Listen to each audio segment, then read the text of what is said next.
So, some months ago, well, for all my life, I was thinking about dimensions, metaphysical stuff, and trying to to understand how dimensions could work, right? How it how it how it stacks on top of each other, right?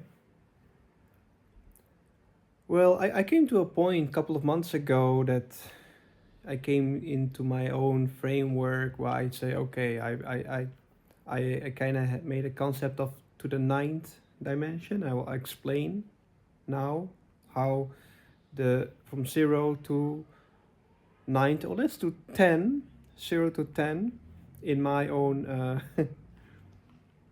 idea framework. So let's start with the 0 dimension 0, which is the singularity, right? The dot. Then dimension 1, it's like a line. And there's a book about it, Romance of the Flatlands or something. Romance of the some dimension. But anyway, then we go to the second dimension, which is a plane. You can imagine a creature on the second dimension, on the planar dimension, that for them they cannot perceive a three-dimensional being, because that is outside their understanding. So 3 dimensions, we all know, is quite self-explanatory. The 4th dimension, because I am a Blender artist, and in Blender, which is a 3D manipulation program, you can kind of, there's an option in procedural textures in terms of the movement of it, right? Where you have the option of 2D, 3D, and 4D movement of the procedural texture, which means is that in 3D, when you move the texture, there's a clear direction, up, down, left, or any combination. But with the 4th dimension, the texture, or if you apply it to geometry, or if you would apply it to objects inside a 3D virtual space, or you can also apply it to the world around us. That texture in 4D space, it folds out of itself from a kind of point, from a singularity, which is of a higher dimension, right? And that may not even be a point. It might just be a field of potentiality, right? Like a physicalized, unlimited field of unphysicalized potential. And so it kind of Mandelbrots onto itself. It folds in, out, onto itself, into itself, outside itself, depending your preference, right? Also depending on, let's say, time. Time being a very high level constant across a dimensional stack. So we are at the 4th dimension, and I explained it. It's like self-folding textures, geometry. It's like, imagine your skin folds into a point in your nose, or your entire physicalized structure folds into a hair, or out of it. You can imagine all kinds of funky things. It's somewhat what people describe visually when they are on DMT. At least that's what people say on the TikTok. I have not taken it, so I don't know.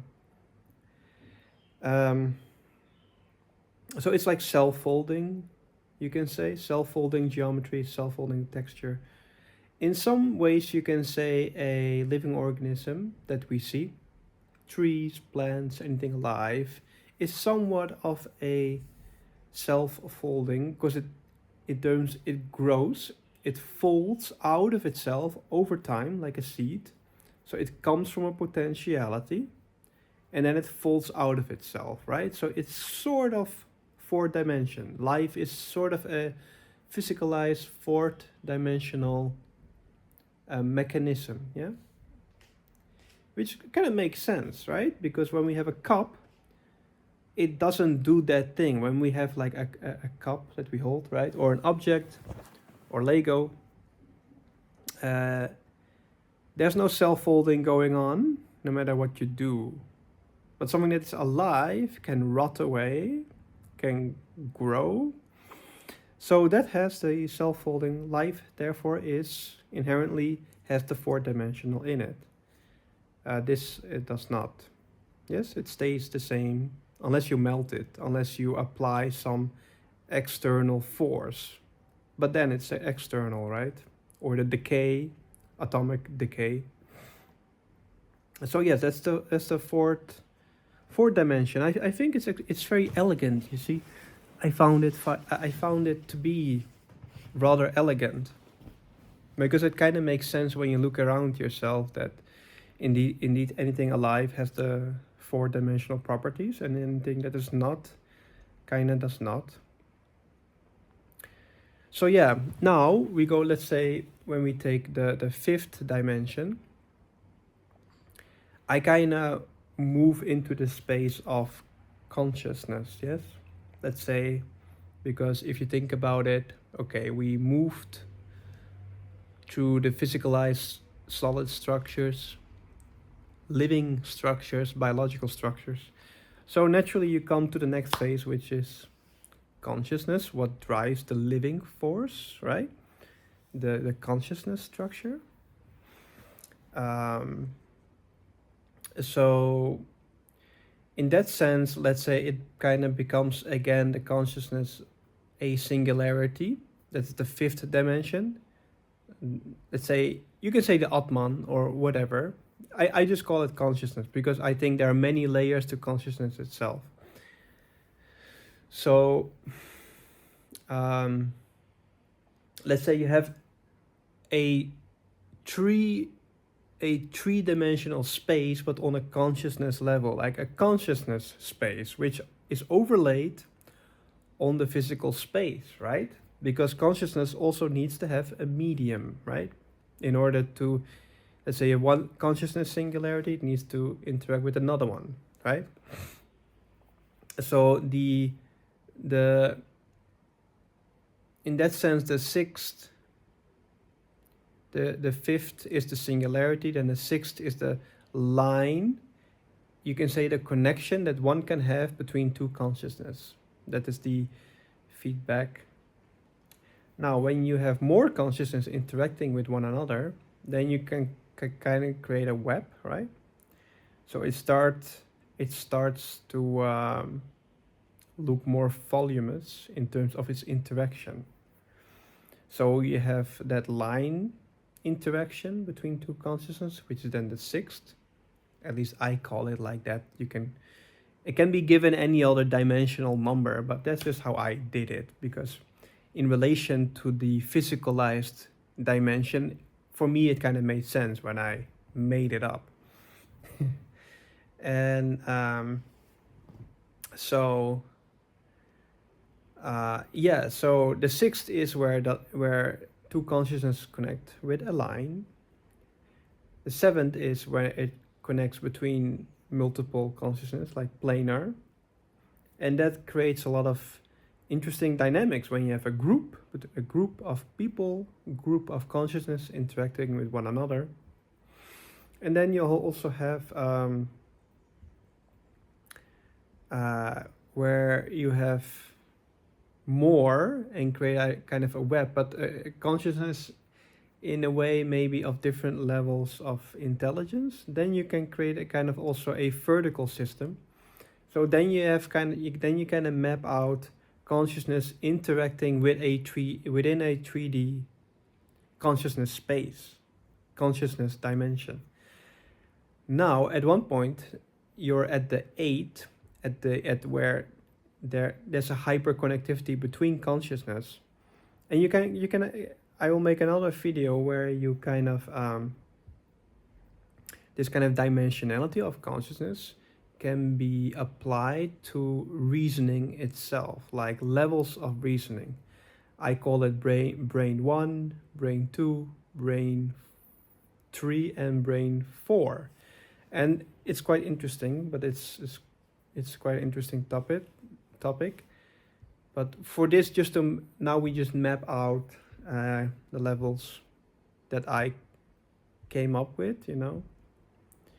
I will imprint this in your brain and you will have to live with that idea. Or not. You can also choose not to.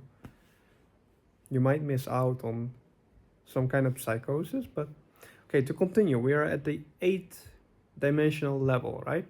Let's say. Now we go to the 9th. So let's say you collapse the space between consciousness.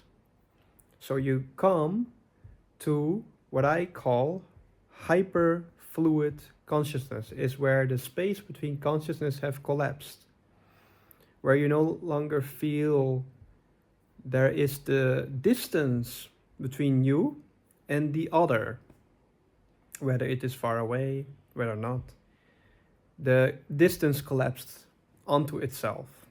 It's like the consciousness space folded into itself and removed itself, right?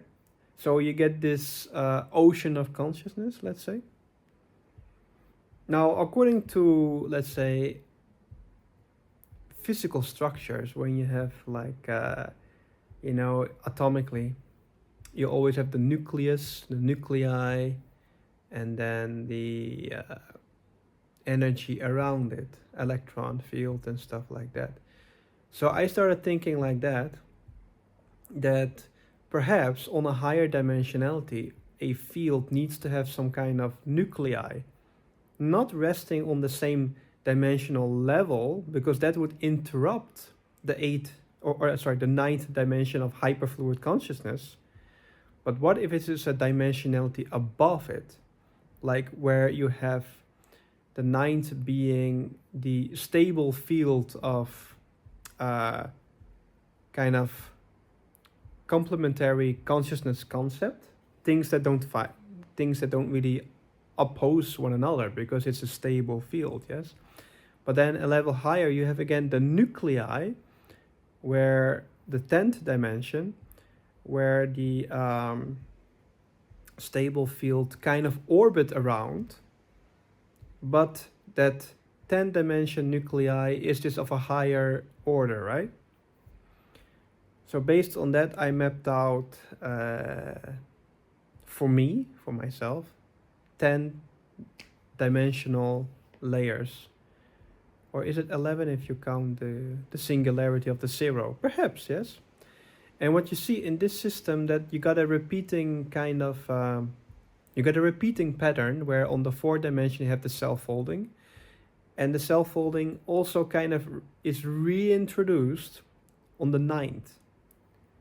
Right? And the singularity is also again reintroduced again and again. If you look, the singularity exists on the 0th dimension, then it gets reintroduced as a kind of concept in the 5th, a singular consciousness.